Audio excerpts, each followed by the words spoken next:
සුවපත් වේවා සුව බෝ වේවා ආයු වැඩේවා ඔබට රටට සහ මුළු ලෝකයටම. ඊයේ නිවාඩු දවස පොය දවස අද 17 වෙනිදා පෙබරවාරි මාසේ බ්‍රහස්පතින්දා අද වැඩ කරන දවස. හැබැයි ඊයේ දවසෙත් පත්තර කන්තෝරු වල මහත්තුරු නෝනලා වැඩ කළා. ඒක නිසා අද අපේ අතට පත්තරේ ලැබෙනවා. ඊයේ දවසේ කවුරු හරි කැප වුණා නම් ඒකේ ප්‍රතිඵල අද දවසේ අපි භුක්ති විඳිනවා. අද දවසේ අපි කැප වුණොත් හෙට දවසේ කවුරුන් හෝ ඒකේ භුක්ති විඳින ප්‍රතිඵල. ඒකේ ප්‍රතිඵල භුක්ති විඳිවි. ඊයේ පොයේ දවස එතකොට බණ ඇහුවා. ඊයේ දවසේ පොය හඳ ගෙවිගෙන යනවා. මෙච්චර බණ අහන රටක් ඇයි මෙහෙම මේ තත්ත්වයටපත් වෙන්නේ සිතවිලි වලින් ක්‍රියාවෙන් කියලා රඹුකන සිද්ධාර්ථ හාමුදුරුවෝ ප්‍රශ්න කරනවා ගීයකින්ම. දැන් ඊයේ දවසේදී අත්හැරීම කරන්නේ කොහොමද? අත්හැරීම තමයි වටිනම දේ. ළඟ තියාගත්තා වුණත් හිතින් අත්හැරලා ඉන්න ඕනේ. මේ පාඩම් ඊයේ දවසේ ප්‍රගුණ කරන්න උත්සාහ කරනවා. පොය හඳ බැහැලා යද්දි ඒ ඔක්කොම මතක වෙනවා. නැවත වතාවක් සමහරලාවට අර ඔප්පු තිරප්පු ටික ගොනු කරගෙන මකුණ වගේ ඊළඟට ජීවිතයේ සහ අනිකුත් දේවල් අත්හරින්න කොහොමද? විසිකරන පිඟන්කෝප ටිකක් එහෙම නැත්නම් පරණ පිඟන්කෝප ගෙදරේ තියෙන කුණු කන්දල් ටික ඉවත් කරගන්න බැරි අපිට කොහොමද ජීවිතේ ඉවත් කරගන්නේ? මෙතන ඉවත් කිරීම අත්හැරීම කියන එක පුරුදු කරන්න කියලා ප්‍රශ්නයක් තියෙනවා. ප්‍රධාන සිරස්වල බැලුවමත් පේන්නේ අත්හරින්නේ නැතුව අල්ලගන්න ගිය තැන සිද්ධ වෙන දේ. අද ජාතික පුවත්පත්වල ප්‍රධාන සිරස්වල මොනවාද?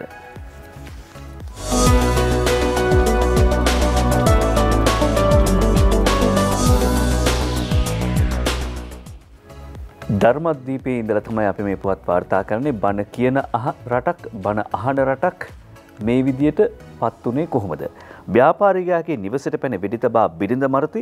ව්‍යාපාරිකයා කාමරයක සංගවී දිවි බේරාගෙන පලිගැනීම බවට සැකයක්. හේමන්ත රන්තුණු සහ SAA ප්‍රේමතිලක අද දිවෙන පුවත්පතේ ප්‍රධාන සිරස්වලේ වාර්තා කරනවා 15 වෙනිදා සිද්ධ වෙච්ච ඛේදවාචකය පිළිබඳව. පාතාල ලෝකයේ මිනිමරුවන් දෙදෙනෙකු මතුගම ගාමිණී මාවතේ පිහිටි ව්‍යාපාරිකයෙකුගේ නිවසට පෙරේදා රාත්‍රියේ කඩා වැදිලා ඔහුගේ බිරිඳට T50 ගිනි අවි වලින් හිසට වෙඩි තබා ඝාතනය කිරීමේ සිද්ධිය මතුගම ප්‍රදේශයේ කේන්ද්‍ර කරගෙන ක්‍රියාත්මක වන පාතාල කල්ලි දෙකක් අතර පවතින ආරවුලක ප්‍රතිඵලයක් බව මේ වන විට පොලිස් පරීක්ෂණ වෙනින් හෙළි වී තිබෙනවා කියලා දිවෙන පුවත්පත වාර්තා කරනවා. මතුගම ප්‍රදේශයේ කේන්ද්‍ර කරගෙන ක්‍රියාත්මක වන පාතාල කල්ලි දෙකක නායකයන් වන ශාන් සහ ගවරි යන පාතාල නායකයන් අතර පවතින මේ ආරවුල මේ ප්‍රහාරයට හේතු වෙති බව තමයි පොලිසිය කළපු මූලික විමර්ශන වලින් හෙළි වී තිබෙන්නේ. මේ පාතාල මිනිමරුවන් දෙදෙනා මේ නිවසට කඩා වැදී ඇත්තේ අසංක නැමැති ව්‍යාපාරිකයා වෙඩි තබා ඝාතනය කිරීමට බවත් ඔහුට වෙඩි තැබීමට නොහැකි වූ තැන ඔහුගේ බිරිඳට වෙඩි තබා ඝාතනය කර පලා ගොස් ඇති බවත් පොලිසිය සිදු කළ මූලික විමර්ශන වලින් හෙළි වී තිබෙනවා.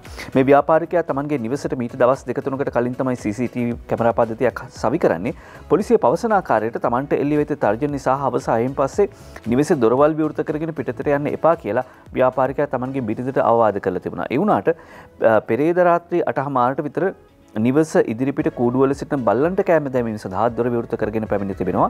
ඒ අවස්ථාවේම සංගවී සිටි පාතාල මිනිමරුවන් දෙදෙනෙක් එකවරම නිවසට කඩා වැදී ව්‍යාපාරිකයාට වෙඩි තැබීමට උත්සාහ කළා තිනවා. හැබැයි ව්‍යාපාරිකයා තමන්ගේ 11 අවුරුදු දරුවත් එක්ක මේ සිද්ධිය දැක්ක ගමන් කාමරයට පැනලා බේරිලා තියෙනවා. ඔහුගේ බිරිඳ මේ විදියට ඝාතනයට ලක් වුණා. බස්නාහිර පළාත භාර ජ්‍යෙෂ්ඨ නියෝජ්‍ය පොලිස්පති දේශබන්දු තෙන්නකෝන් මහත්මයාගේ අධීක්ෂණයෙන් විමර්ශන කටයුතු ක්‍රියාත්මක වෙනවා කියලා සඳහන් කරනවා. දිවෙන පුවත්පතේ මේ ඡායාරූපය දිහා ආයුන්නම් බැලුවම පේනවා මේ අනතුරෙන් ඝාතනයට ලක්වන්න මොහොතකට පෙර ඒ කාන්තාව රැඳී සිටි ආකාරය. ඊට පස්සේ ඇසිල්ලකින් පස්සේ ඇය මරු තුරුලේ.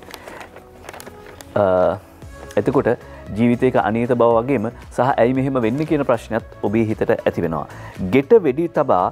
ගෙට පැන වෙඩි තබා මතුගම කතමැරුවේ කුඩුවලට එරෙවීම නිසා කියලා නිගමනයක් එක්ක වාර්තා කරනවා අද අරුණ පුවත්පත ප්‍රධාන සිරස්වලේ.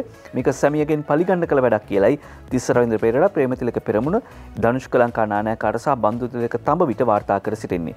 දොරරෙද්ද හැංගිලා එක දරුවෙක් බේරිලා. එතකොට මේ දරුවන්ට ඇතිවන කම්පණය මේ වගේ සිදුවීම් වලින් දරුවන්ට ඇතිවන කම්පනය ඔවුන්ගේ ජීවිතවලට කොයිතරම් බලපායිද කියන එක කොහොමද ගණන් මිනුම් නැතුව කියන්නේ. මතුගම ශාන්ගේ කල්ලිය කරගෙන ගිය මහා පරිමාණ මත්කුඩු ජාවාරම් වලට එරෙහිවීම නිසා මේ නිවසේ හිමිකරුවන අසංක නැමැති ව්‍යාපාරිකයා ඝාතනය කිරීමට වෙඩික්කරුවන් පැමිණ ඇතැයි පොලිස් විමර්ශනවලදී අනාවරණ වී තිබෙනවා. තුවක්කුකරුවන් එකවරම නිවසේ මුළුතැන්ගේ දිසින් කඩා වැදිද්දී මියගිය කාන්තාව කෑගසමින් දුරවසා ගැනීමට උත්සාහ කර තිබෙනවා. හැබැයි අර කලින් කිව්වා වගේ මේ සිද්ධිය දැක්කයන් පස්සේ සැමියා බේරිලා තියෙනවා තමන්ගේ 11 අවුරුදු පුතත් එක්ක. ව්‍යාපාරිකයා ඉලක්කයෙන් ගිලිහී යාම නිසා ඔහුගේ බිරිඳ ඝාතනය කරන්නට ඇතැයි සඳහන් කර සිටිනවා. තම මවට විරිතපන අවස්ථාව එක් දරුවෙකු නිවසේ දොරටුවක් අස්සේ සැඟවී ජීවිතය බේරාගෙන ඇත. අනෙක් දරුවා නිවසින් පිටතට ගොස් සිටීම නිසා ජීවිතය බේරලා තිනවා.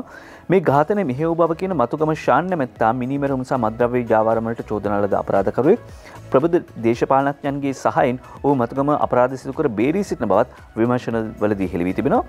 ශාන්ගේ බිරිඳට අයත් වෙළඳසැලක් වෙත ගව්‍රියා නැමැති ශාන්ගේ කල්ලියම සිට කැඩී ගිය සමාජිකයෙක් මෑත ඉඳලා කඩු අරගෙන ඇවිල්ලා තර්ජන කරපු සිද්ධිත් වාර්තා වෙනවා කියලායි සඳහන් කර සිටින්නේ. මතුගම කතමැරුවේ කුඩු වලට එරෙහිවීම නිසා කියලායි වාර්තා කරන්නේ අද අරුණ පුවත්පත. මේවයි ඇත්ත නැත්ත සුලමුල හොයන්න කල් ගත්තොත් වෙන ප්‍රතිඵල මීට වඩා වැඩි වෙයි.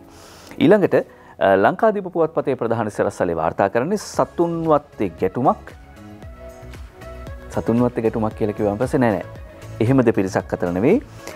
මිනිස්සු දෙපිරිසක් අතර ඇති වෙන්නේ ඇමති ලේකම් එපා කියද්දී අධ්‍යක්ෂ ජෙනරාල්වරිය වැඩ සුජිත් හේවාජූලිගේ වාර්තා කරන්නේ අද ලංකාදීප පුවත්පතේ ප්‍රධාන සිරස්තලේ.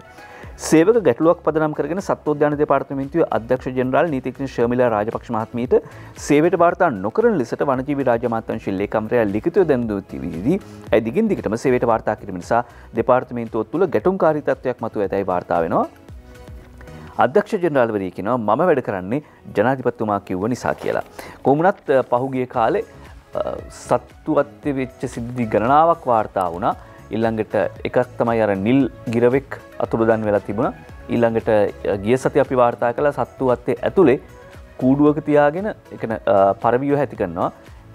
විදුලියද ආහාර ටිකද ඔක්කොම ඒ කියන්නේ ඒ ඇතුළෙම තමයි ඔක්කොම මේ කූඩුව පවා හදලා තියෙන්නේ. කූඩුවෙන් එළියට සත්තු ගෙනහිල්ලා විකුණනවා රුපියල් 500 ඉඳලා 10-15000ට විකුණනවා කියලා වාර්තා වුණා. මේ විදිය අයථා සිදුවීම් ගණනාවක් සිදු වෙමින් තිබිද්දි තමයි අධ්‍යක්ෂ ජෙනරාල්වරිය අන්තිමට කිව්වේ මේ ප්‍රශ්න විසඳගන්නකන් මට බලපෑම් කරනවා නම් මම ටික කාලයක් ඉවත් වෙලා ඉන්නවා කියලා. ඊළඟට දිනවෙන පුවත්පතට යනවා. පෙබරවාරි අවසානයේ තෙල් සංස්ථාවේ අලාභය බිලියන 11ක් වෙයි. සුභාෂිනී සේනානායක සහ ක්‍රිෂාන්ති විතාරණ මේ කියන්නේ තෙල් මිල වැඩි කරන්න වෙනවා කියන එකද? ලෝකනද පොලේ ඉහළ යන තෙල් මිලට සාපේක්ෂව පෙබරවාරි මාසයේ අවසානයේදී ලංකා ඛනිජ තෙල් නීතිගත සංස්ථාවේ අලාභය රුපියල් බිලියන 11ක් පමණ වනු ඇති බව සංස්ථාවේ ආරංචි මාර්ග සඳහන් කරනවා. සභාපති සුමිත් විජේසිංහ මහත්මයා උපුටා දක්වමින් අද දිනමින පුවත්පත මේ බව ප්‍රධාන සිරස්තලයේ හැටියට වාර්තා කර සිටිනවා. වැඩි විස්තර තියෙනවා. කියන්නේ තෙල් මිල වැඩි කරන්න ඉල්ලීමක් ඉදිරිපත් වෙලා තියෙනවා. කීයකින් වැඩි වෙයිද? මේ දවස්වල පෝලිං තියෙනවා. ඒ පෝලිං වලට සාධාරණ පදනමක් තියෙනවද නැද්ද කියනත් අපි හෙළිදරව් කරගන්න සූදානම්. ඊළඟට යනවා මව්බිම් පුවත්පතේ ප්‍රධාන සිරස්තලයට. කොටවෙහෙර පුරාවස්තු කොල්ලේ තමයි මව්බිම් පුවත්පතේ ප්‍රධාන සිරස්තලයට පාදක වෙන්නේ. රන් කරඬුව යකඩ සේප්පුවෙන් එළියට ගත්තේ නීති ප්‍රබලයෙකුගේ උපදෙස් මත. කීර්ති මිනිස් ප්‍රභාත් අත්තනායක වාර්තා කරනවා. කීමට ඒ කියන්නේ උපදෙස් දීලා තියෙනවා මෙන්න මේ විදිහට. කොටබේර රජමහා විහාරස්ථානයේ පුරාවිද්‍යා දෙපාර්තමේන්තුව ලබා දීලා තිබුණා පන්සලට සේප්පුවක්. ඒ සේප්පුවේ ආරක්ෂිතව තැන්පත් කරන්න කියලා තමයි මේ ආසියාවේ ඇති වටිනාම රන් සහ පලිඟු කරඬු තැන්පත් කරන්න තමයි මේ සේප්පුව ලබා දීලා තියෙන්නේ. හැබැයි නීති ක්ෂේත්‍රයේ හිටපු ප්‍රබලයෙක්ගේ මැදිහත් වීම මත වීදුරු මංජුසාවක් එයා පූජා කළා. ඒක තැන්පත් කරන්න කියලා තමයි මේ නීති ක්ෂේත්‍රයේ හිටපු ප්‍රබලයා කියලා තියෙන්නේ. රන් කරඬු තැන්පත් කර තිබූ එම වීදුරු මංජුසාව වෙඩි නොවදින එකක් බවත්, එය කුළු ගෙඩි 100කින්වත් ගසා කඩා දැමිය නොහැකි බවත් එම නීති ප්‍රබලයා විහාරාධිපති හිමියන්ට පවසා තිබෙනවා. එම ඓතිහාසික වටිනාකමක් ඇති කරඬු යකඩ සේප්පුවෙන් ඉවත් කොට ඒ වීදුරු මංජුසාවේ තැන්පත් කරන්න කියලා තියෙන්නේ මේ හිටපු නීති ක්ෂේත්‍රයේ ප්‍රබලයා කියලායි කියන්නේ. මේ වීදුරු මංජුසාව කුළු ගෙඩි 100කින් ගහලවත් කඩන්න බෑ, වෙඩි වදින්නේ නැහැ. ඒ නිසා මංජුසාවන් ටික සහ මේ කරඬු මේ මංජුසාවේ තැන්පත් කරන්න කියලා තමයි කියලා තියෙන. සේප්පුවල දාන්න එපා කියලා. කොහොම වුණත් විහාරාධිපති හිමියන්ට සහ දායක සභාවේ පිරිසකට ඒ වීදුරු මංජුසාව තුළ තැන්පත් කර තිබූ ඓතිහාසික රන් කරඬු පිළිබඳව ඇති වූ අනාරක්ෂිතභාවය සලකා එම කරඬු අනුරූ කිහිපයක් සකස් කොට එම අනුරූ පෙරකී වීදුරු මංජුසාව තුළ නැවත තැන්පත් කිරීමට දායක සභාව පියවරගෙන තිබුණා. හැබැයි මේක දැනගත්තයින් පස්සේ ඒ නීති ප්‍රබලයා ඒක කියලා තිනවා නෑ ඒක හොඳ නෑ. අනුරූ වලට මිනිස්සුන්ට කියලා වන්දන එක හොඳ නෑනේ. ඒක නිසා මේ වීදුරු මංජුසාවෙම ඒව තැන්පත් කරන්න කරඬු වීදුරු මංජුසාවෙම තැන්පත් කරන්න කියලා තියෙනවා. වීදුරු මංජුසාව පූජා කරලා තියෙන්නේ ඒ නීති ක්ෂේත්‍රයේ ප්‍රබලය කියලා කියනවා. ඊට පස්සේ තමයි මේ සොරා ගැනීම සිද්ධ වෙන්නේ. සියලු මරණ වලට PCR පරීක්ෂණ ඕනේ නැහැ කියලා අද නිදර්ශන වික්‍රමසිංහ වාර්තා කරනවා. අද පුවත්පතේ ප්‍රධාන සරසලේ සියලු මරණ වලටම PCR පරීක්ෂණ අවශ්‍ය නැහැ. හැම මරණයකටම PCR කරන්න ඕනේ නැහැ කියලා තමයි මෙතනදී සඳහන් කරන්නේ අද පුවත්පත. අධිකරණ වෛද්‍ය නිලධාරියාගේ මතය අනුව PCR සිදු කළ හැකි කොවිඩ් මලසිරුරු වල අවසන් කටයුතු සිදු කිරීම ගැන වෙනසක් නැහැ. මොකද කොවිඩ් මලසිරුරු වල අවසන් කටයුතු සිදු කිරීම සම්බන්ධයෙන් නිකුත් කර ඇති උපදෙස් වල කිසිදු වෙනසක් සිදු නොවන බව සෞඛ්‍ය සේවා අධ්‍යක්ෂ ජෙනරාල්වරයාත් සඳහන් කරනවා. මේ සඳහන් කර සිටින්නේ හැම මරණයකටම PCR පරීක්ෂණයක් කරන්න ඕනේ නැහැ. මරණ පරීක්ෂණ සිදු කරන අධිකරණ වෛද්‍ය නිලධාරීවරයාගේ මතය අනුව PCR කරනවද නැද්ද කියන එක තීරණය කරන්න පුළුවන්. ඒ තමයි අද පුවත්පතේ ප්‍රධාන සිරස්තලය. ඔයත් එක්කම ජාතික පුවත්පත්වල සිංහල මාධ්‍යෙන් පළවෙනි ජාතික පුවත්පත් සියල්ලම ප්‍රධාන සිරස්තල ආවරණය කළා. ඉන්දියාවේ පිරිසක් බලාගෙන ඉන්නවලු ලංකාවට එන්න. මේ වෙනකොටත් ඉන්දියානු වෙරළ තීරයේ පොරකමින් ඉන්නවලු ලංකාවට එන්න. සමනල සිහිනත් අරගෙන. මොකද්ද මේ කතාව? නිරාකරණය කරගන්න සූදානම්. ඊයේ පෙරේදත් අපි දැක්කේ නිවාඩු තිබිච්ච නිසා බොහෝ දෙනෙක් ගමන් බිමන් ගියා, එළියට පහළට ගියා. මේ කියන්නේ රට ඇතුලේ මුදල් සංසරණය වෙන්න පටන් ගත්තා. ලොක්ඩවුන් කාලෙක එක තැනක හිර වෙලා හිටිය ඔබ සහ මම ටිකක් නිදහසේ එහා මෙහා ඇවිදින්න පටන් අරගෙන තියෙනවා. ඒ එන්නත ලබාගත්ත නිසා ඇතිවෙච්ච විශ්වාසය නිසා. ඒ නිසායි මේ විදිහට එළියට බහින්නේ. හැබැයි තුන්වන මාත්‍රාව මේ වෙනකොට 44ක් පමණයි ලබාගෙන තියෙන්නේ රටේ සමස්ත ජනගහනයෙන්. මේක 80%ක්වත් වෙන්න ඕනේ. එහෙම වුණොත් තමයි හැබැයි ආරක්ෂාව තියෙන්නේ. එන්නත්කරණය සාර්ථකව ක්‍රියාත්මක වෙච්ච නිසා තමයි ලංකාවට සංචාරකයන් එන්න පටන් අරගෙන තියෙන්නේ. ඒ කියන්නේ එන්නත්කරණය මගින් සංරක්ෂිත සුරක්ෂිත වෙච්ච රටක් කියලා ලෝකයට පණිවිඩය ගියපු නිසා තමයි මේ මොහොතේදී සංචාරකයන් එන්නේ. සංචාරකයන් එනවා, ඊළඟට දේශීය සංචාරකයන්ගේ සංචරණය වැඩි වෙලා තියෙනවා. මේකේ ප්‍රතිඵල ආර්ථිකයට දැනෙන්න පටන් අරගෙන තියෙනවා. කතරගම පැත්තේ පහුගිය ලොක්ඩවුන් කාලේ සමහර උදවිය කොරලි බැදලා ඊළඟට කංකුම් තම්බගෙන මෙහෙම තමයි කාලා තියෙන්නේ. බතක් මාළුවක් පිස ගන්න පුළුවන්කමක් තිබුණේ නැහැ. මොකද පූජා භූමි වලට එන්නේ නැහැ බැතිමත්තු. එහෙම පූජා වට්ටියක්, මලක්, පානක්, හඳුන් කූරු පැකට් එකක් නොගත්තොත් ඔවුන්ට ආදායමක් ලැබෙන්නේ නැහැ, ජීවත් වෙන්න විදියක් නැහැ. ඒ නිසා එන්නත ලබා දීලා රට මේ විදියට සාමාන්‍ය පරිදි පවත්වාගෙන යන එක වැදගත්. හැබැයි මේ අපි ඉන්නේ පශ්චාත් කොරෝනා තත්ත්වයක නැත්නම් මේ නව සාමාන්‍යකරණයක් යටතේ. ඒක අමතක කරන්න නරකයි. නව සාමාන්‍යකරණ යටතේ ජීවත් වෙද්දී මොනවද කරන්න තියෙන කොන්දේසි. ඊළඟට සුළුවට ගන්න එපා එන්නත ලබා නොගන්න එක. මොකද ඔක්සිජන් දැඩි සත්කාර ඕනෑ කොවිඩ් රෝගීන් වැඩි වෙලා මරණ සංඛ්‍යාවත් වැඩි වෙලා තියෙනවා. ඊයේ දවසටත් 1217ක් මරණ වාර්තා වෙනවා. මරණ 25ක් වාර්තා වෙනවා. සුජිත් හේවාජූලිගේ කියන විදිහට ඔක්සිජන් මත යැපෙන රෝගීන් සංඛ්‍යාව 12%කින් සහ දැඩි සත්කාර ඒකකවල ප්‍රතිකාර ලබන රෝගීන් සංඛ්‍යාව 3%කින් ඉහළ නැග තිබෙනවා. කොවිඩ් මරණ සංඛ්‍යාවත් මේ වන විට 17%කින් පමණ ඉහළ නැග ඇතැයි සඳහන් කර සිටින්නේ තාක්ෂණ සේවා අධ්‍යක්ෂ සෞඛ්‍ය අමාත්‍යාංශයේ වෛද්‍ය අන්වර් හම්දානි මහත්මයා. ඔහු සඳහන් කරන විදිහට කොවිඩ් මරණ දවසකට සාමාන්‍යයෙන් 30ක් විතර වාර්තා වෙනවා. මිය යන පිරිසෙන් 60ත් 65ත් අතර සංඛ්‍යාවක් බූස්ටර් එන්නත ලබා නොගත් අය බව තහවුරු කරගෙන තිබෙනවා. බූස්ටර් එන්නත ලබා නොගත් අය තමයි මේ මැරෙන අයගෙන් 60ත් 65ත් අතර සංඛ්‍යාවක් කියලා සෞඛ්‍ය විශේෂඥයන් සඳහන් කරනවා. සමහර කාරණා සාධාරණ වෙන්න පුළුවන් ඇයි එන්නත නොගන්නේ කියලා. උදාහරණයකට ගැබිනි මව්වකට බයක් තියෙනවා Tamanගේ උපදින්න ඉන්න දරුවා සම්බන්ධයෙන් ඒ දරුවට මේකෙන් හානියක් වේද කියලා. හැබැයි ඇමරිකාව නවතම සමීක්ෂණයකින් කියනවා ගර්භණී කාලයේදී එන්නත ලබා ගත්තොත් දරුවට මාස 6ක් ඇතුළත මුල් මාස 6ේදී කොවිඩ් වැළඳෙන්න තියෙන අවදානම 61%කින් අඩු වෙනවා කියලා. ඒ නිසා ඒ ආරංචියත් ගැබිනි මව්වරුන්ට ජාත්‍යන්තර මාධ්‍යවලින් ලබා දීලා තිබුණා. එන්නත ලබා ගත්තම 61%ක් අවදානම අඩු වෙනවා. ඔබේ උපදින්න ඉන්න දරුවා ඉපදිලා මාස 6ක් ඇතුළත කොවිඩ් වසංගතයට මුහුණ දීමේ අවදානම අඩු වෙනවා. කොවිඩ් විතරක් නෙවෙයි ඩෙන්ගු රතු ඉරත් පනී කියලා වාර්තා කරනවා අද මව්බිම් පුවත්පතට සඳුනි ගමාරච්චි. ඩෙන්ගු රතු ඉර පනී MH කොටස් 60ක් අධි අවදානම් කලාප විදියට නම් කළා තියෙනවා 13 වෙනිදා. දැන් අද මේ 17 වෙනිදානේ. 13 වෙනිදා වෙනකොට රෝගීන් 8649ක් වාර්තා වෙනවා කියලා මව්බිම පුවත්පතයි මේ පෙරලා අපි කියවන්න බලන්නේ.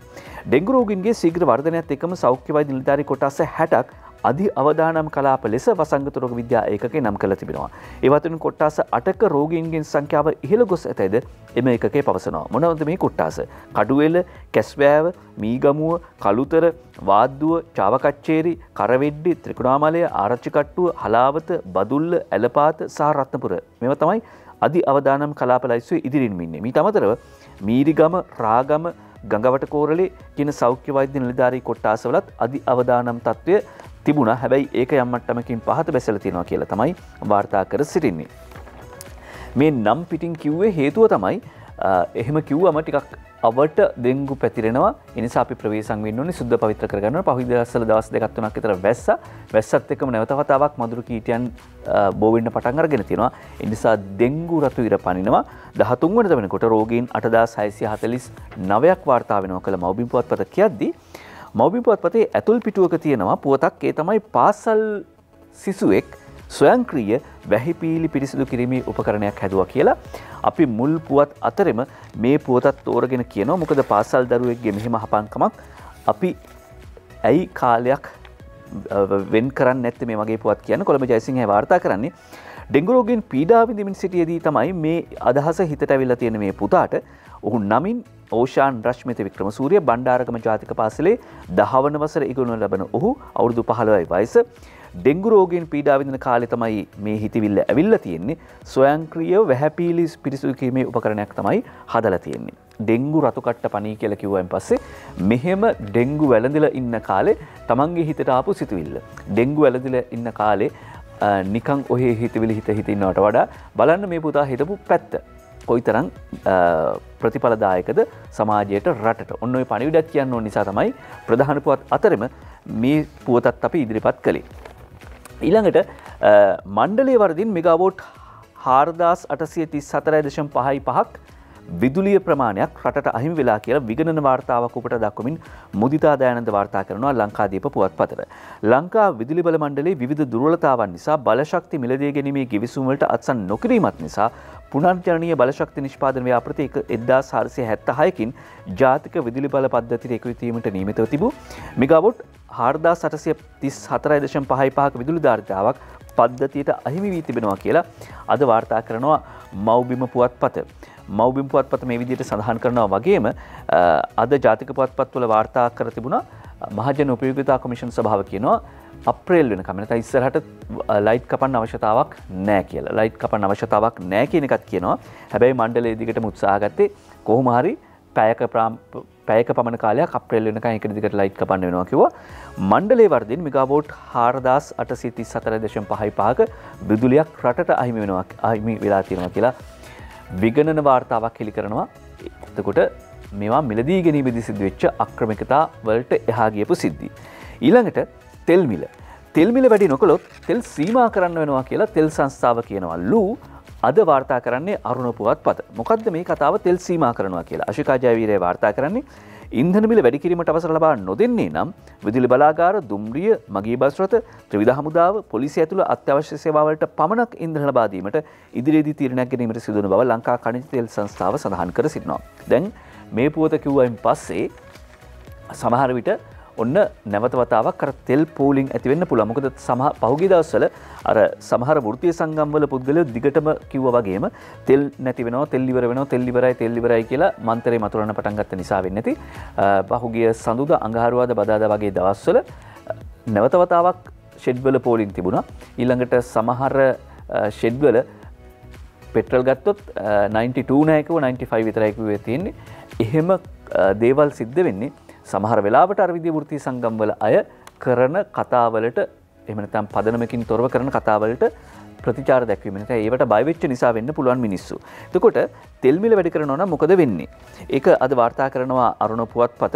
අරුණ පුවත්පත සඳහන් කරන විදියට මිල වැඩි නොකළොත් තෙල් සීමා කරන්න සිද්ධ වෙනවා. මිල වැඩි නොකළොත් තෙල් සීමා කරන්න සිද්ධ වෙනවා කියලා කියන්නේ ඉන්ධන මිල ඉහළ නැගීම නිසා ඉන්ධන මිල පාලනය කිරීමට එහෙම නැත්නම් ඉන්ධන මිල වැඩි කරන්න කියලා යෝජනාවක් බලශක්තිය ඇමති උදය ගම්මන්පිලට අපි ලබා දෙනවා. දැන් සංස්ථාව පෙට්‍රල් ලීටරයක් රුපියල් 177කට විකුණන්නේ. නමුත් අපි යෝජනා කරන රුපියල් 192 දක්වා එය වැඩි කරන්න කියලා. 177යි. එතකොට IOC එක රුපියල් 7කින් වැඩි කරා 184ටයි පෙට්‍රල් විකුණන්නේ. දැන් මේ යෝජනා කරන්නේ සිපෙට්කෝ එක 192කට වැඩි කරන්න කියලා. ඩීසල් ලීටරයක් දැනට අලෙවි වන්නේ රුපියල් 121කට ඒක රුපියල් 169ක් දක්වා ඉහළ නැංවිය යුතුයි කියලා තමයි මණ්ඩලයේ පාඩුව ගෙවා ගන්න නම් මේ ගානට වැඩි කරන්න ඕන කියලා තමයි සංස්ථාවේ සභාපතිවරයා කියන්නේ. සංස්ථාවේ සභාපතිවරයා කියන්නේ සංස්ථාවේ පාඩුව ගෙවා ගන්න නම් 192කට පෙට්‍රල් වැඩි කරන්න ඕනේ 169ක් දක්වා ඩීසල් වැඩි කරන්න ඕනේ කියලා. හැබැයි ඇමතිතුමත් කියනවා එහෙම වැඩි වුණොත් ඒක තමයි වැඩිම ඉතිහාසයේ සිද්ධ වෙන ඉන්ධන මිල වැඩි කිරීම. කැබිනට් මණ්ඩලයට මේක පිළිබඳ කරුණු ඉදිරිපත් කළා තියෙනවා. එක්ක අපි සහනයක් බලාපොරොත්තු වෙනවා. එහෙම නැත්නම් මිල වැඩි කරන්න වෙනවා. හැබැයි දැනට ප්‍රමාණවත් තරම් තොග තෙල් සංස්ථාව සතුව තියෙනවා. ඒ නිසා ජනතාවට පෝලිම් වල සිට ඉන්ධන ලබා ගැනීමේ අවශ්‍යතාවක් නැහැ. ඉන්ධන ලබා ගන්න මේ දිනවල විශාල පෝලිම් තියෙනවා කියලා මාධ්‍ය වාර්තා කළා. නමුත් එලෙස පෝලිම් වල ඉඳලා තෙල් ලබා ගන්න අවශ්‍යතාවක් නැහැ කියන එකත් සුමිත් විජේසිංහ සභාපතිවරයා සඳහන් කරනවා. සමහර වෙලාවට එහෙම පෝලිම් හැදෙන්නේ අද නැතුවට හෙට තෙල් මිල වැඩි කරයි සිපෙට්කෝ එකත් එහෙම නැත්නම් පෙට්‍රෝලියම් එකත් මේක ගාන වැඩි කරයි කියන අදහස නිසා වෙන්නේ නැති. ඔය සමහර වෘත්තීය සංගම් ජාතික ලයිස්තු වල മന്ത്രിකම් බලාගෙන එහෙම නැත්නම් ඡන්දෙට එන්න බලාගෙන කරන කතා වලට රැවටෙන්න එපා කියන එක මේ පොත මගින් අනාවරණය වෙනවා. හැබැයි ඉන්ධන මිල ඉහළ දමන්නයි මහ බැංකුව රජයෙන් ඉල්ලයි කියලා ජයසිරි මුනිසිංහත් වාර්තා කරනවා අද දිනමින පුවත්පතට. ඉන්ධන මිල වැඩි කිරීමට පියවර ගන්නයි ශ්‍රී ලංකා මහ බැංකුව රජයෙන් ඉල්ලීමක් කර ඇතයි ඉහි අධිපති අජිත් නිවාඩ් ගබ්‍රාල් මහත්මයා දිනමිනට කිව්වා කියලායි සඳහන් කර සිටින්නේ. ද වැඩි තියෙන්නේ සිද්ධ වෙන හැමදේම මේක දේශපාලනයෙන් දකින්න උත්සාහ ගන්න එක. ඊයේ මගේ දන්න කෙනෙක් කියනව කතාවක් සෙවනගල පැත්තේ ගිහිල්ලා සෙවනගල පැත්තේ සාමාන්‍යයෙන් අක්කර දෙකකින් උක් අස්වැන්නෙන් ආදායමක් ලබා ගන්න පුළුවන් ලක්ෂ 5ක් මාස 3ක් විතර වගේ තමයි මහන්සි වෙන්න තියෙන්නේ. අක්කරයකින් අක්කර දෙකකින් ලක්ෂ 5ක් විතර ගන්න පුළුවන් හයිවේ එකක් තියෙනවානේ. ඇවිල්ලා මේ පැත්තේ නිකන් උක් වගා කරලා එහෙම පොඩි අදහසක් එහෙම ඒ පුද්ගලයා දැඩිසේ ආණ්ඩු විරෝධී එහෙම නැත්නම් ආණ්ඩුව විවේචනය කරන අදහස් කියන. ඒකට උක්මලට හොඳ මිලක් ලැබිලා තියන්නේ ඇයි? එතනෝල් ගෙන්නන එක තහනම් කළා. දේශීය නිෂ්පාදන දේශීය කර්මාන්ත දිරිගන්නන්න පියවර ගත්තා. ඒ නිසා තමයි උක් වලට හොඳ මිලක් ලැබෙන්නේ. උක් වලට හොඳ මිලක් ලැබෙන විතරක් නෙවෙයි කර්මාන්ත ශාලාවේ සේවය කරන සේවකයන්ට බෝනස් එක අවුරුද්දට දෙවතාවක් ලැබෙනවා. ඒකට උක් වලට හොඳ මිලක් ලැබෙන්නේ ආණ්ඩුවේ ප්‍රතිපත්තියෙන්. අනික් පැත්තෙන් අධිවේග මාර්ග පද්ධතිය නිසා තමයි මෙහෙම කොල්ලඹ එහෙම නැත්නම් ගාල්ල මාතර ඔය ආදී ප්‍රදේශවල ඉන්න උදවියට ගිහිල්ලා මේ විදිහට මේ අධිවේගී මාර්ග පද්ධතියෙන් ගිහිල්ලා දුර පළාතක ආයෝජන කරන්න අවස්ථාව ලැබෙනවා. ඒකට ආණ්ඩුවගත ප්‍රතිපත්තිමේ තීන්දුව වල ප්‍රතිඵල නිසා තමයි එහෙම අවස්ථාවක් උදා වෙලා තියෙන්නේ. ඒ කියන්නේ ඔය කියන්නම් වාල විවේචනය කළා වුණත් ප්‍රතිපත්ති අනුමත කරන තැනකට ඇවිල්ලා තියෙනවා. ඒ නිසා තමයි වගා කළා ලාභ ලබන්න පුළුවන් කියන හැඟීම තියලා තියෙන්නේ. වැඩේ තියෙන්නේ කරන හැමදේම දේශපාලනිකව දකින්න ගියයින් පස්සේ වෙන අවාසිය ඒක ඔබට සහ මට රටට තමයි දැනෙන්නේ. 2% දේශපාලන පක්ෂ ඒ කියන්නේ ඡන්ද වලින් 2%ක්වත් ලබා ගන්න බැරි දේශපාලන පක්ෂ ඉවත් කරන්න කියලා යෝජනාවක් ඉදිරිපත්ව තිබෙනවා. සාලි කුමාර ගුණසේකරයි වාර්තා කරන්නේ අවම වශයෙන් වසර 6කට වරක් හෝ ඡන්ද විමසීමකට ඉදිරිපත් වී 2%ක ඡන්ද ප්‍රතිශතයක්වත් ලබා නොගන්නා දේශපාලන පක්ෂවල සමාජිකත්වයේ ඉවත් කළ යුතු බවට එහෙම නැත්නම් මේ පක්ෂ ලයිස්ට්ෙන් ඉවත් කරන්න ඕනේ කියලායි සඳහන් කර සිටිනේ. යෝජනාවක් ඉදිරිපත්ව තිබෙනවා මැතිවරණ කොමිෂන් සභාවට. ඒ විතරක් නෙවෙයි ඡන්ද ලකුණු ලයිස්තුවෙන් ඔටුන්න සහ ගොවියා ඉවත් කිරීමට තීරණය වී තිබෙනවා. සාලි කුමාර ගුණසේකර වාර්තා කරනවා. මැතිවරණ කොමසාරිස් ජෙනරාල් සමන්ශ්‍රී රත්නායක තමයි නිවේදනයක් නිකුත් කරලා තියෙන්නේ. දේශපාලන පක්ෂ සහ මෙතෙක් වෙන් කර දී නොමැති ලකුණු ලයිස්තුවෙන් මේ ලකුණු දෙක ඉවත් කරලා තියෙනවා. මේ සලකුණු දෙක ජාතික සංකේත දෙකක ස්වරූපයක් ගන්නා බැවින් මේ සංකේත ඉවත් කිරීමට හේතු වී තිබෙනවා. ඒ කියන්නේ සාමාන්‍යයෙන් මැතිවරණ කොමිෂන් සභාව ලයිස්තුවක් ඉදිරිපත් කරනවා. සංකේත ලයිස්තුවක් තියෙනවා. අලුතෙන් පක්ෂයක් ආරම්භ කරලා ඒක ලියාපදිංචි කරන්න ගියාම අපිට ඒ ලයිස්තුවෙන් තමයි සංකේතය තෝරගන්නේ. ඒ ලයිස්තුවේ තිබිච්ච ඔටුන්න සහ ගොවියා කියන සංකේත දෙක ඉවත් කරලා තියෙනවා. ඔව් ඒක හොඳයි තමයි. මොකද නැත්තම් ගොවියා දේශපාලන සංකේතයක් කරගෙන ඡන්දයකට එහෙම නැත්නම් බලය අල්ලගන්න කැසකවන උදවිය කියන දැන් අපිට පේන්න තියෙනවානේ. නිසා ගොවියා විතරක් නෙවෙයි පුළුවන් නම් ගුරුවරයා හෙදි මේ අයත් ඉවත් කරන්න ඒ ලයිස්තුවේ තිබුණා නම් ඒ සංකේතات ඉවත් කරන්න සිද්ධ වෙනවා. මොකද ඇමතික පොරොන්දුවෙන් විකරණ ශිල්පියොත් වර්ජනය අත්හිටුවති. හේමන්ති මාරමගේ වාර්තා කරනවා දිවයිනට විසඳුම් නැත්තම් මාර්තු 1 සිට යලි සටන ආරම්භනවා මේ සෞඛ්‍ය වෘත්තිකයන් කියන කතාව චමින්ද සිල්වා වාර්තා කරන්නේ. ඒ අනුව විසඳුම් නැත්තම් මාර්තු 1 සිට යලි සටන ආරම්භනවා කියලා කියනවා. ඊළඟට ගුරුවරුනුත් එහෙම නැවත වතාවක් වර්ධනයකට ලෑස්ති කියලාත් සඳහන් වෙනවා. ඇතුල් පිටුවක වාර්තා කර සිටියේ ඒ පුවතත් අපි ඉදිරිපත් කරන්නම්. ඒ තමයි මේ ගුරු විදුහල්පති සන්ධානය නැවත වතාවක් කියනවා අපිට පෙන්ෂන් එක අපේ පඩිය හැදුවා. දැන් ඒ හැදපු පඩියට සමාන්තරව පෙන්ෂන් එකත් හදන්න දවස් 5ක් ඇතුළත නව විශ්‍රාම වැටුපක් දීමට තව දින 5ක් තුල රජයේ තීන්දුවක් ගත යුතුයි. නැත්නම් කලාප කාර්යාලවල විරෝධතාවක් පවත්වන බව විශ්‍රාමික ගුරු විදුහල්පති එකමුතුව සඳහන් කරනවා කියලයි සඳහන් කර සිටින්නේ. ඊළඟට ඔහොම තොවිල් අස්සේ තමයි රටේ පෙරහැරෙහිමත් පැවැත්වෙනවා. ජනපති නවම් මහ පෙරහැරේ සදාතුක කරඬුව තැන්පත් කරයි. අද ඡායාරූපයක ලංකාදීප පොත්පත වාර්තා කරනවා. ලහිරු හර්ෂණගේ ඡායාරූප වාර්තාව. ඊළඟට අගමැති ගංගාරාමේ සදාතුක කරඬුව හස්සිරාජා මත තැන්පත් කරයි කියලා දිනමින පොත්පතත් ඡායාරූපයක් වාර්තා කරනවා. ඒ වගේම ඊයේ පොහුදින දම් දෙසුම් පැවැත්වුණා අමාදම් සිසිලස 219 වන දම් දෙසුම. එහිදී මහාචාර්ය මොරගොල්ලුවාගම උපරතන ස්වාමින් වහන්සේ සඳහන් කළා අද අප මේ විදිහට බණ කියන්නේ එදා මහින්ද රාජපක්ෂ ජනාධිපතිතුමා එහෙම නැත්නම් වර්තමාන ජනාධිපතිතුමා මේ දෙපළ යුදබිය නැති රටක් උරුම කර දුන් නිසා කියලා බෞද්ධ ප්‍රතිපත්ති මත පිහිටා අගමැති එදා යුද්ධය මෙහෙව්වා. අරලීගහ මන්දිරයේ පොදා ධර්ම දේශනයේදී මොරගොල්ලාගම උපරතන හිමියෝ පවසති කියලා දිනමින පුවත්පතත් වාර්තා කරනවා. අග්‍රාමාත්‍ය මහින්ද රාජපක්ෂ මහත්මයා ශ්‍රීලංකා වික්‍රමසිංහ රාජපක්ෂ මහත්මිය ඇතුළු පිරිස සහභාගී වුණා කියලා ඊයේ ඒ පින්කමට. ඊළඟට ජනාධිපතිතුමාගේ ප්‍රධානත්වයෙන් ජාතික කර්මාන්ත විශිෂ්ටතා සම්මාන උළෙල පැවැත්වුණු වග අද දිනමින පුවත්පත ඇතුළු ජාතික පුවත්පත් බොහොමයක් ඡායාරූපයක වාර්තා කරනවා. ජනපති ප්‍රධානත්වයෙන් ජාතික කර්මාන්ත විශිෂ්ටතා සම්මාන උළෙල රක්ෂණ ශ්‍රියන්ත වාර්තා කරනවා අද දිනමින පුවත්පතේ ඒ පුවත. ඊට පස්සේ මේ උත්සවයේදී කර්මාන්ත ඇමති විමල් වීරවංශ කරපු ප්‍රකාශය වාර්තා කරනවා රටේ පවතින අභියෝග දේශීය කර්මාන්ත පෙබිදීමට ආශිර්වාදයක් වී තිබෙනවා. රටේ පවතින අභියෝග දේශීය කර්මාන්ත පෙබිදීමට ආශිර්වාදයක් වී තිබෙනවා කියලා අමාත්‍යවරයා සඳහන් කරනවා. ඒක ඇත්ත පේන්න තියෙනවා. එහෙම දේශීය කර්මාන්ත නැගී සිටීමක් පෙන්눔 කරනවා. දේශීය කර්මාන්තකරුවෝ වෙනතට වඩා උද්‍යෝගීන් කර්මාන්ත ආරම්භ කරන කර්මාන්ත පවත්වාගෙන යන්න ආයෝජන කරමින් ඉන්නවා. හැබැයි එක ගැටලුවක් තියෙනවා. එක කොස්සක් තියෙනවා. ඩොලර් අවුලේ ගිලන දේශීය කර්මාන්තකරුවා අද ශාම්නුවන් ගණීවත්තගේ විශ්ලේෂණාත්මක ලිපිය දිවෙන පුවත්පතේ විනිමය හිඟේ බලපෑම දේශීය කර්මාන්තකරුවන්ට දැඩි ලෙස බලපාලා තියෙනවා කියලා මෞබිම ලංකාපදනමේ ප්‍රධාන ලේකම් කුලතුංග රාජපක්ෂ මහත්මයා වගේම ලංකා රස කැවිලි නිෂ්පාදකයන්ගේ සංගමේ සභාපති SMD සූරිකුමාර මහත්මයාත් මේ ලියුම්කරු එක කියලා තියෙනවා. එක පැත්තකින් ගත්තාම කල්ලට වෙලාවට අමුද්‍රව්‍ය ලබා ගන්න බෑ. ඒ නිසා නිෂ්පාදන ක්‍රියාවලිය මේ වෙනකොට අහිතකර එහෙම නැත්නම් වේගය අඩු වෙලා තියෙනවා. අනිත් පැත්තෙන් ගත්තාම කලින් ප්‍රමාණයට වඩා අඩු ධාරිතාවකින් කර්මාන්ත ශාලාවලට වැඩ කරන්න සිද්ධ වෙච්ච නිසා අමුද්‍රව්‍ය අඩුයි. ඒ නිසා ප්‍රොඩක්ෂන් එක අඩුයි. දැන් ප්‍රොඩක්ෂන් එක අඩු නම් මොකද වෙන්නේ? ඒක සේවකයන්ගේ රැකියාවලට සේවකයන්ගේ මාසික වේතනයට බලපෑමක් එල්ලුම් කරනවා කියලයි ලියුම්කරු සඳහන් කරන්නේ. අත්‍යවශ්‍ය භාණ්ඩ වලට සහ කර්මාන්ත ශාලාවලට ඩොලර් හිඟ වුණත් වෙළඳ පොලේ රටින් ගෙන්වන ඇපල්, ඩොඩම්, මිදි, බටර්, චීස්, පැස්ටා වැනි ආහාර ද්‍රව්‍ය වගේම ඇතැම් ඉලෙක්ට්‍රොනික භාණ්ඩත් ඕන තරම් තියෙනවා. මේවට ඩොලර් කොහින්ද? බැංකු ක්‍රමය හරහා මේවා ආනයනය කරන අයට ඩොලර් ලැබෙනවද? එහෙත් මෙහිදී අපට ලැබෙන ආරංචිය නම් මේ භාණ්ඩ ආනයනය සඳහා අවශ්‍ය ඩොලර් සපයා ගන්නේ කිසියම් අවිධිමත් මාර්ගයක් මගින් බව. එකක් නම් පිටකොටුවෙන් 1 ඩොලරයක් 250කට අධික මුදලකට සපයා ගැනීම. එසේම ඇතම් විශාල අපනයනකරුවන් තමන්ගේ විදේශ විනිමය ගිණුම්වල ඇති මුදල් සුළු පරිමාණ ආනයනකරුවන්ට ඩොලර් එකක් රුපියල් 255 ගානේ වගේ විශාල අගයකට විකුණනවලු. එකක් තමයි කළු කඩේ. කළු කඩේ 250ට වගේ විකුණන්න තියෙනවා. ඔය වැල්ලවත් වගේ පැතිවල සමහරලාට ඉස්සරහා තියෙන තේ කඩයක් තේ කඩේ අස්සෙන් රිංගල ගියයින් පස්සේ තමයි මේ ගානට මාරු කරලා දෙන්න කියලා දන්න අය කියනවා. ඒ විතරක් නෙවෙයි සමහරලාවට විශාල පරිමාණයේ ආනයන කිරීමට අවස්ථාව තියෙන මහ පරිමාණ ආනයනකරුවන් මොකද කරන්නේ?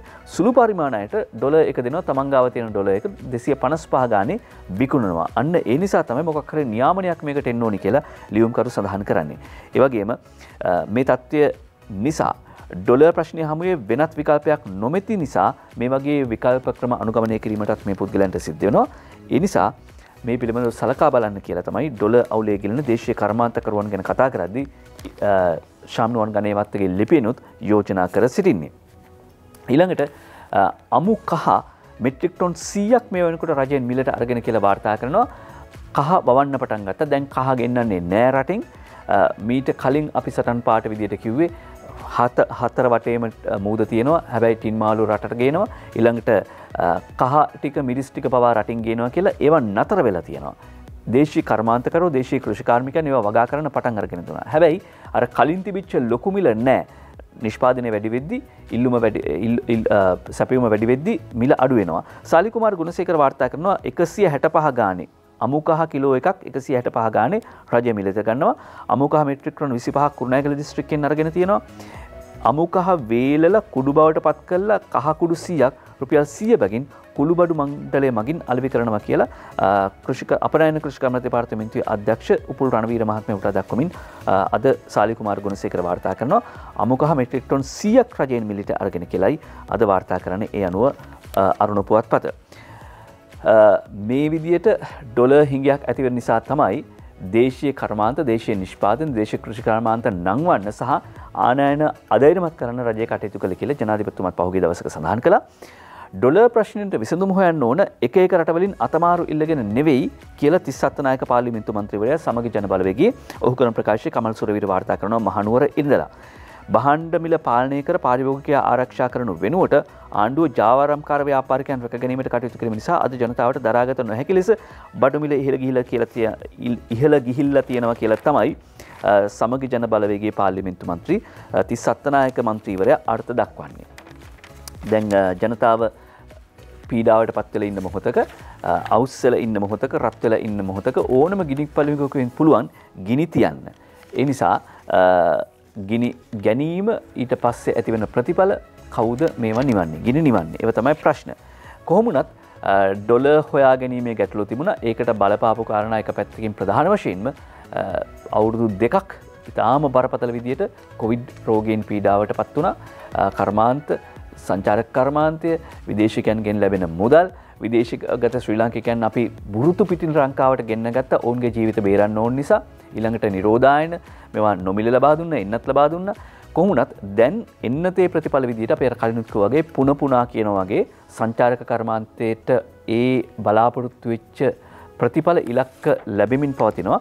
පෙබරවාරි මුල් දින 15ට විතරක් සංචාරකයන් 50000ක් ඇවිල්ලා තියෙනවා කියලායි සඳහන් කරන්නේ. නවෝදයා පවනි කටුනායක ටීකේජී කපිල වාර්තා කරනවා. පෙබරවාරි මාසයේ මුල් දවස් 15 විතරක් මේ විදියට සංචාරකයන් පැමිණී වාර්තා වෙනවා. සංචාරක ව්‍යාපාරයේ නැවත ආරම්භ කෙරුණු මුල් වකවානුවේ තනි පුද්ගලයෝ විදියට තමයි සංචාරකයෝ ආවේ. දැන් කණ්ඩායම් විදියට ගෲප්ස් එන්න පටන් අරගෙන තියෙනවා. ඒ කියන්නේ දැන් ලංකාවේ සෞඛ්‍ය සුරක්ෂිතභාවය සහ ආරක්ෂාව පිළිබඳව සංචාරකයන්ට විශ්වාසය තහවුරු වෙලා තියෙනවා. ඒ නිසා සංචාරකයන් එනවා. මුල් දවස් 15ට පෙබරවාරි මාසේ විතරක් සංචාරකයන් 50000ක් විතර ඇවිල්ලා තියෙනවා. මේ අය ඩොලර් 100 ගානේ අරන් ආවත් කීයක් රටට ඩොලර් ලැබෙනවද නිකමට ගණන් හදලා බලන්න. ඒ අතරේ කිතුල් පැණි ප්‍රමිතිකරණයට ලක් කරනවා. කිතුල් පැණි ප්‍රමිතිකරණය අද ප්‍රකාශයට පත් කරනවා. සරුසාර කිතුලයි තිරසාර රටයි යන තේමාවෙන් කිතුල් සංවර්ධන මණ්ඩල ඉදිරි ගමන් මග එළි දැක්වීම ජනාධිපති ගෝඨාභය රාජපක්ෂ මහත්මයාගේ ප්‍රධානත්වයෙන් ගාල්ල අක්විමන හියාරේ ජලාශය අසලදී අද ආරම්භ වෙනවා කියලා වාර්තා කරනවා.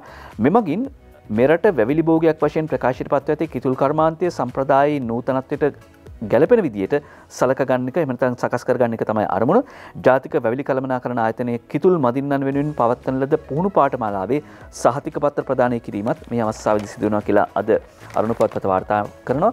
ගම සමග පිළිසඳරකට ගියපු අවස්ථාවේදී ජනාධිපතිවරයාට ඍජුවම මේ කර්මාන්තයේ නියැලෙන උදවිය Taman මුහුණ පාන ගැටලු ගැන කිව්වා. ඒකේ ප්‍රතිඵල අත්විඳිනවා අද වෙනකොට කිතුල් පැණි ප්‍රමිතිකරණයට ලක් කරනවා සහ ප්‍රතිපත්තියක් හැදෙනවා. ඒක ගාල්ලේ හියාරේ වැව අසනදී සිදු වෙනවා කියලා ජනාධිපතිතුමාගේ ප්‍රධානත්වයෙන් අද අරුණ පුවත්පත කියද්දී ලංකාදීපේ ඡායාරූපයක් එක්ක වාර්තා කරනවා. අලුතින් හැඩවැඩ කළ ගාලු ධර්මපාල උද්‍යානය ජනපති අතින් අද ඇරෙයි කියලා. නවීකරණය කළ ගාල්ල ධර්මපාල උද්‍යානය මේවයි කොබෝලීල වගේ දේශීය ගස් වර්ගත් වගා කරලා තියෙනවා කියලා වාර්තා කරනවා ලංකාදීප පුවත්පත අද මුල් පිටුවේ මේ පුවත වාර්තා කරනවා. ඔව් ලංකාදීප පුවත්පත අද මුල් පිටුවේ වාර්තා කරද්දී ඒ ගාල්ලේ සිද්ධි ගැන වාර්තා කළාට පස්සේ ගාල්ලේ ටින් මාළු කර්මාන්ත ශාලාවක් ගැනත් පහුගිය දවස් ටිකේ මගේ අපිට පත්තරමේන්තුවෙන් වාර්තා කළා. ටින් මාළු කම්හල ගාල්ල මුහුදට කළ විනාශය ගැන කඩිනම් ක්‍රියාමාර්ග ගන්න. මොකද පෙරේද වගේ අරුණ පුවත්පතත් වාර්තා කර සිටියා ප්‍රමිතිකාරාංශයේ අයිති විද්‍යා තාක්ෂණ අමාත්‍යාංශයේ ලේකම්වරයාත් ඒ වගේම මීපා ආයතනය එහි සභාපතිවරියත් සඳහන් කර සිටියා මේක ගැටලු තියෙනවා කියලා.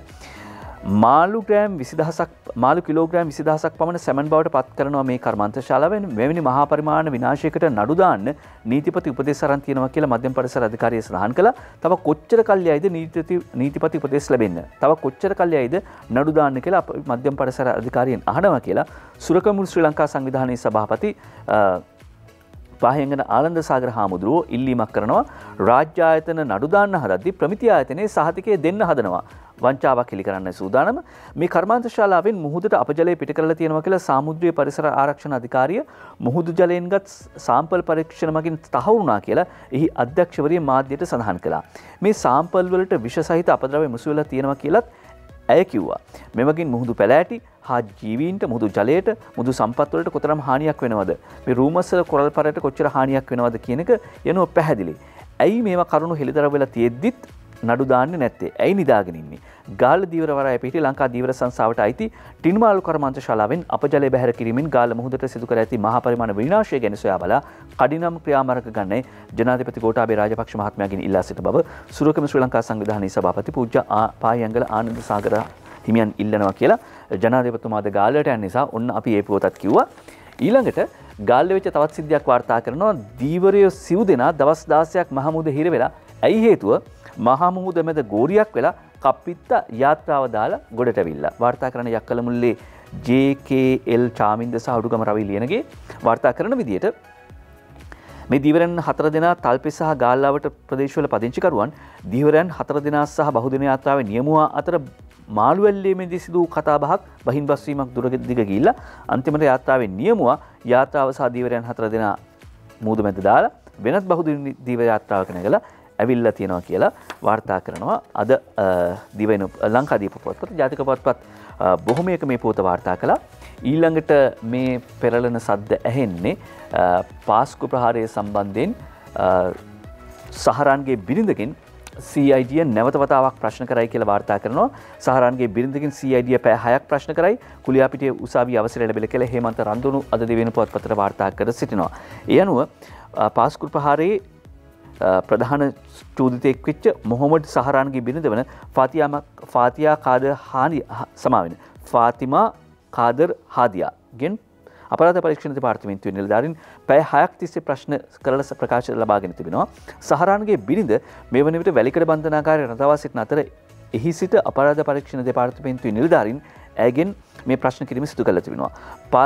ෆාතිමා කාදර් හාදියාගෙන් ප්‍රශ්න කර ප්‍රකාශ ලබා ගැනීම සඳහා කුලියාපිට අධිකරණයත් අවසර ලබා දුන්නා.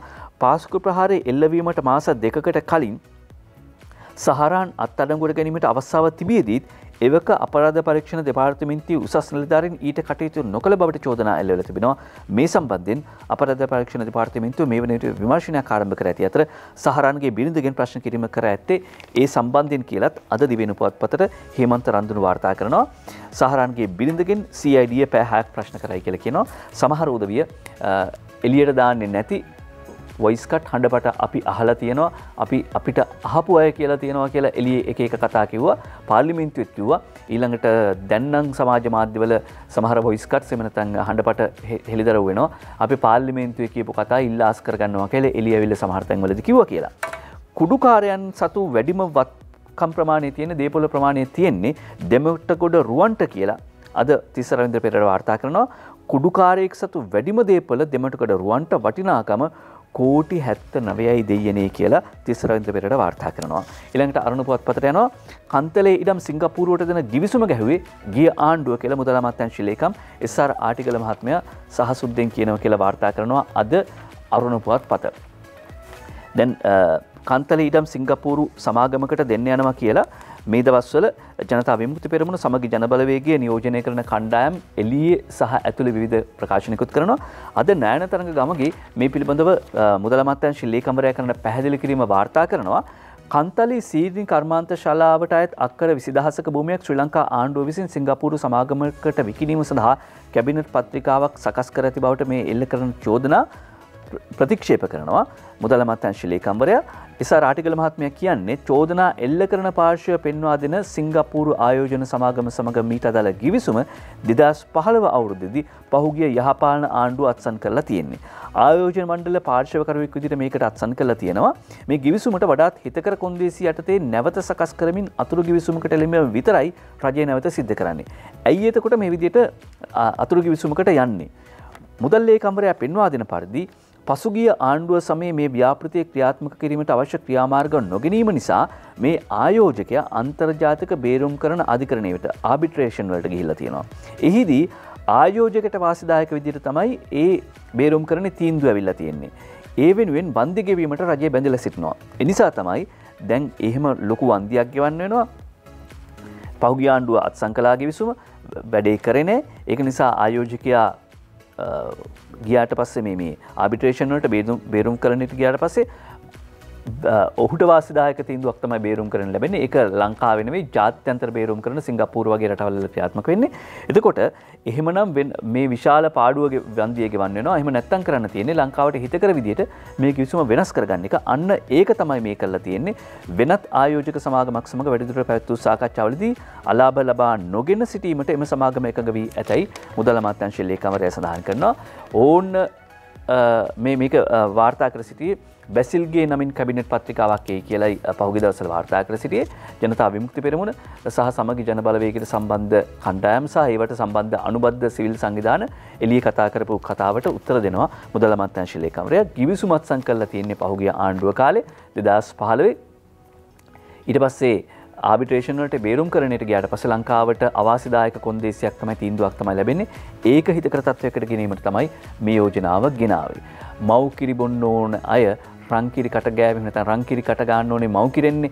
එහෙම නැතුව මව් කිරෙන් හරි රත්තරන්ින් හරිනේ. එහෙම නැතුව බෙලෙක්ක වලින් එහෙම රංකිරි කට ගෑවයින් පස්සේ සමහර ගැටලු තියෙන්න පුළුවන්. දරුවන්ගේ ඇතම් කිරි බෝතල් සහ ආහාර බඳුනු වල විෂ රසායන අඩංගුයි කියලා අද වාර්තා කරන ජාතික පුවත්පත් බොහොමයක මේ පොත වාර්තා කර තිබුණා. කටේ කිරිසුඳුව ගියේවත් නැති දරු සිඟිත්තන් දෙන්නෙක් විල්බාව වැවේ සැඟව ගිය ඛේදනීය පුවත වාර්තා කරනවා දිවෙන පුවත්පත. විල්බාව වැවේ නෑමට ගිය සිසිවිය දෙකක් ගිලී මරුට සෙල්ෆියක් ගන්න ගිහිල්ලා මේ අනතුර සිදු වුණා කියලා තමයි වාර්තා කරන්නේ. අද දිවෙන පුවත්පතට වාර්තා කරන ප්‍රතිප්‍රසන්න සමරකෝන් සහ කුරුණෑගල RMW බණ්ඩාර. ඒ විදියට මල් කැකුළු දෙකක් නැත්නම් අර රත්නශ්‍රී විජේසිංහන් සොර බොර වැවේ ගිලිච්ච සුදු නෙළුම ගැන කිව්වා වගේ සුදු නෙළුම් දෙකක් තමයි මේ විදියට විල්බාව වැවේ අතුරුදන් වී තිබෙන්නේ. සුදු නෙළුම් වගේ ජීවිත තමයි කිලිටි කරන්න මේ යන්නේ ගම්පහ ටියුෂන් පන්තියක වැසිකිළියේ කැමරාවක් අටවලා. ගම්පහ තිලකරත්න දිසානායක වාර්තා කරනවා ජාතික පුවත්පත් බොහොමයක මේ පුවත තිබුණා. සිසිවියන් වැසිකිළියට ගිය අවස්ථාවේදී මේ සිද්ධියට මුහුණ පෑ එක් සිසුවෙකුගේ මවක කියා සිටියේ වැසිකිළිය තුල කඩදාසියකින් ඉදු කැමරාවක් අනි කොටසක් තිබී හමු තිබෙනවා කියලා. එම කැමරා කොටස උපකාරක පන්තියේ කාඩ් සලකුණු කරන සේවිකාවක් විසින් රැගෙන ගිය බවත් සඳහන් කරනවා. මේ කැමරාවක් විතරක් නෙමෙයි කැමරාව ෆෝන් එකකින් බලන්න පුළුවන් කියලත් අද ජාතික පුවත්පත් වාර්තා කරනවා. මව්බිම් පුවත්පත වාර්තා කරනවා තවත් පුවතක්. පන්සලේ දිනෝදාහක් මැද මේජ බිරියට ගහලා දරුවත් ළඟ ඉඳලා කොළඹ ජයසිංහ වාර්තා කරනවා පත්තරේ මුල් පිටුවට මව්බිම් පුවත්පතේ. ඔව් මේ වගේ සිද්ධි පත්තරවල මුල් පිටුවල වාර්තා කරන්න ඕනේ විනය ගැන කතා කරද්දී. නව විශ්‍රාම වැටුපක් දීමට රජය ගත්ත තීරණයට එහෙම නැත්නම් දවස් 5ක් ඇතුළත ඒ තීන්දුව ගන්න ඕනේ කියලා අපි කලින් පුවත සඳහන් කළා. ඒකත් අපේ ලයිස්ට්ුවේ තියෙනවා. ඊළඟට යුක්‍රේන දේශීය සීමාවෙන් රුසියාව හමුදා ඉවත් කරගන්නට කටයුතු කරනවා. යුක්‍රේන දේශීය සීමාවෙන් රුසියාව හමුදාව ඉවත් කර ගැනීම ආරම්භ කරනවා. ඒ අනුව දැනට කරගෙන යන ඒකාබද්ධ මෙහෙයුම ඉවරුණාට පස්සේ යුද අභ්‍යාස ඉවරුණාට පස්සේ හමුදාව අයින් කරගන්නවා කියලා රුසියානු ජනාධිපති ව්ලාඩිමිර් පුටින් කියනවා. හැබැයි ඒ ඉවත් කරගන්නේ කවද්ද කොච්චර ප්‍රමාණයකින්ද කියන එක කියලා නෑ. නේටෝ සංවිධානයට යුක්‍රේනය ඇතුළත් වෙන එක තමයි මේ ගැටලුවට ආසන්නතම හේතුව බවට පත් වෙන්නේ. රුසියාව කියනවා නේටෝ සංවිධානයට ඇතුළු වෙන්න ඉඩ දෙන්න එපා යුක්‍රේනයට. ඒක රුසියාවට තර්ජනයක් එහෙම නැත්නම් කලාපයට තර්ජනයක් කියලා. හැබැයි ඇමරිකාව කියනවා නෑ යුක්‍රේනය නේටෝ සංවිධානයට ඇතුළත් වුණාට ඒක රුසියාවට තර්ජනයක් නෑ. රුසියානුවන් අපේ සතුරන් නෙවෙයි ජෝ බයිඩන් ඇමරිකානු ජනාධිපතිවරයාත් කියනවා. එතකොට ගැටුම කවුද ඇති කරන්නේ කියන එක පැහැදිලි. කොහොමුණත් රුසියානු හමුදාව ඉවත් කරගන්න ලෑස්ති කියලා කියනවා කොච්චර ප්‍රමාණයකින්ද? මොකද එකඟතාව නිශ්චිත වශයෙන් තවම ඇති වෙලා නැහැ. බප්පිඩා නික්මයයි කියන පුවත ඒ අතරේ වාර්තා කරනවා අද අරුණ පුවත්පත ජාතික පුවත්පත් බොහොමයක මේ පුවත තිබුණා අද දවසේදී. බප්පිඩා එහෙම නැත්නම් ඉන්දියාවේ බොලිවුඩේ ඉන්න ඩිස්කෝ සුපිරි රජු බප්පි ලහිරි චල්තේ ඊළඟට සුරක්ෂා ඩිස්කෝ ඩාන්සර් ශාන්ති ඩාඩා වගේ කියන හින්දි චිත්‍රපට වලින් ප්‍රේක්ෂකයන් අතර ආවයි. ඔහු පිළිබඳව ශෝක සටහනක් තබනවා ජනප්‍රිය නළු අක්ෂය කුමාර්. ඔහු කියන විදිහට අක්ෂය කුමාර් කියනවා අද අපේ සංගීත ක්ෂේත්‍රයේ තවත් මැණිකක් අහිමි වුණා. බප්පිඩා මායතුළු මිලියන ගණනකට නටන්න ඔබේ හඬ හේතු වුණා. ඔබේ සංගීතය තුළින් ඔබ ගෙනා සියලු සතුටට ස්තුතියි. ඕම් ශාන්තියි කියලා අක්ෂය කුමාර් තමන්ගේ ට්විටර් ගිණුමේ සටහනක් තබද්දී අපි කියවනේ ඉන්දියාවේ වෙරළ තීරේ දහස් ගණන් ලක්ෂ ගණන් පිරිසක් ලංකාවට එන්න පොරකමින් බලාගෙන ඉන්නවා කියලා මේ පිරිස එන්නේ සිරිපාදේ වඳින්නද නැද්ද දන්නේ. හැබැයි සමනල් සිහින අරගෙන තමයි මේ අය එන්නේ. වාර්තා කරන්නේ අද අරුණ පුවත්පත මේ පිළිබඳව වාර්තා කරනවා නයනතරංග ගමගේ ධනුෂ්කොඩි වෙරළ තීරය හරහා මිලියන ගණනක් වූ ක්‍රිම්සන් රෝස් වර්ගයට අයිති සමනල්ලු ලංකාවට දෙසට පියෑඹීමට සූදානමින් ඉන්දියාවේ රාමේශ්වරන් වෙරළ තීරය රැඳී සිටිනවා කියලා ද හින්දු පුවත්පත අනාවරණ කරනවා. මේ ක්‍රිම්සන් රෝස් කියලා කියන්නේ ක්‍රිම්සන් රෝස් රෝසමලය වගේ කියලානේ මේ සමනල්ලු තමන්ගේ ගමන අතරතුර ආහාර වශයෙන් මල් පැන් ලබා ගැනීමට මුහුදු වෙරළේ නතර වී ඇති අතර ධනුෂ්කොඩි වෙරළේ පිපෙන මල් වර්ගයකින් මල් විශේෂයකින් උන් මල් පැණි විශාල වශයෙන් ලබා ගන්න බව පැවසෙනවා. තප්පර 30ක් විතර කාලයක් මේ මල් පැණිවල එහෙම නැත්නම් මල් රොන් අරගෙන ඊට පස්සේ ලංකාව දෙසට ප්‍රයාස කිරීම ආරම්භ කරනවා කියලායි වාර්තා කරන්නේ. ලංකාව දිහාවට එනවා කියලා මේ සිරිපාදේ කාලේ සිරිපාදේ සමනලුන් සිරිපාදේ කරුණා කරන්න යන කාලයක් තිබුණා. කෘමිනාශක වල්නාශක පොහොර නිසා මේවා නැති වුණා. අපි අනේ අපොයි කියලා අනේ ඉස්සර අර සිරිපාදේ වඳින්න ගිය සමනල්ලු ආය කවක් දෙන්නේ එහෙම විශ්වෝපුණා. හැබැයි පරිසර හිතකාමී ගොවිතැන ගැන එහෙම නැත්නම් ගොවිතැනට එද්දී නැවත වතාවක් අපි කඩු අමෝරා ගත්තා. නෑ එතකොට අර සමනල්ලු කතාව ඔක්කොම අමතකයි. අනේ අපි කියලා හිතෙනවා. ඊළඟට සමනලු ගැන කිව්වන් පස්සේ පිනවලට අවුරුදු 47යි අලි ඇතුන් 75ක් පිරිවරා උපන්දිනේ ජයටම තිබුණා. අලි ජොලි බලන්න සංචාරකයන්ුත් ඇවිල්ලා කියලා වාර්තා කරනවා අද අරුණ පුවත්පත. දිහිවලදී උපන් අරාබි වසුපැටුවා කලේලි බසී කියලා කියනවා. මේක මේ ඇරබියන් ඔරික්ස් කියන වර්ගයේ ගව පැටියෙක්. මෙයා මේ නිල් ගවයෙක් කියලා හඳුන්වනවා. දිහිවලදී උපන් අරාබි වසුපැටුවා කලේලි බසී දෙහිවල ධර්මපාලයි වාර්තා කරන්නේ අද ඒ පුවත ලංකාදීපයට. ඊළඟට අපි සූදානම් කනගාටුවෙන් යුතුව ශෝක ගීතයක පදයක් උපුටා දක්වන්න අද අපෙන් සමුගන්නා පත්‍ර කලාවේදියා සමන් චන්ද්‍රනාත් වීරසිංහ ජ්‍යෙෂ්ඨයා වෙනුවෙන් ප්‍රවීණ පුවත්පත් කලාවේදී තිලකරත්න කුලවිට බණ්ඩාරයන් තබන සමරු සටහන ශෝක සටහන සමන් ලංකාදීප කර්තෘ මණ්ඩලයට ආවේ පිය උරුමෙන්. භද්‍ර යෞවනයේ සිටම නාහෙට නාහන සටන්කාමියෙකු වීම සිය පියාටද නතර කරන්නට බැරි වුණා. ටයිම්ස් පරිපාලනයේ ඇතම් අකටයුතුකම් නොවිසූ සමන් වෘත්තීය සටන්වලදී ඔහු කැපී පෙනෙන ගමන් සගයෙක් වුණා.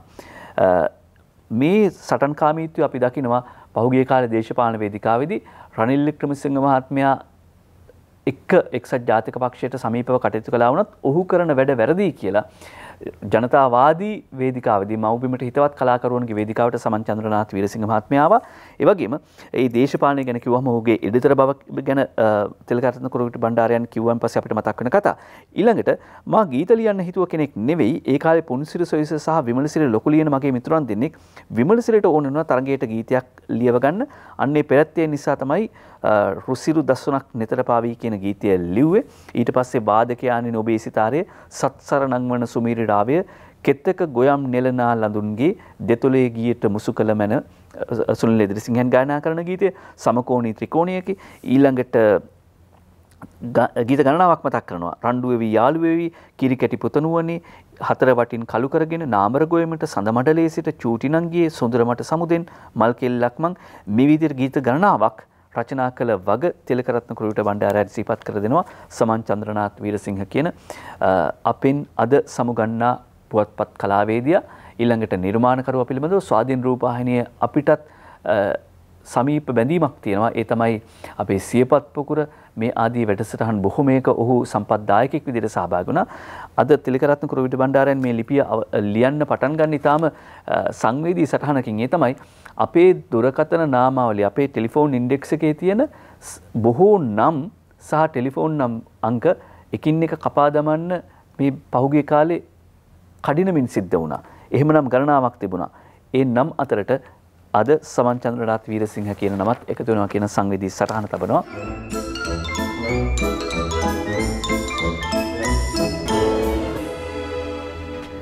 වේගෙන් නොගියොත් නඩු ගොඩක් වැටෙන්න ඉඩ තියෙනවා. මරිසිපාලගේ පොකට් කාටුන් එකෙන් පටන් ගන්නවා අද මව්බිම් පුවත්පතේ. සෞඛ්‍ය වෘත්තීන් 16ක් සති දෙකක් වර්ජනය අත්හැරලලු. කෙටි විරාමයක්. අංජනගේ කාටුන් එක තෝරගන්නවා දිනමින පුවත්පතෙන්. වැඩ වර්ජන වලින් ජනතාව පීඩාවට පත් කිරීම අනුමත කරන්න බෑ කියලා මුරුත්තෙට්ටුවේ හිමියන් කියනවා. එයා දැන් ලොකු ළමයෙක්.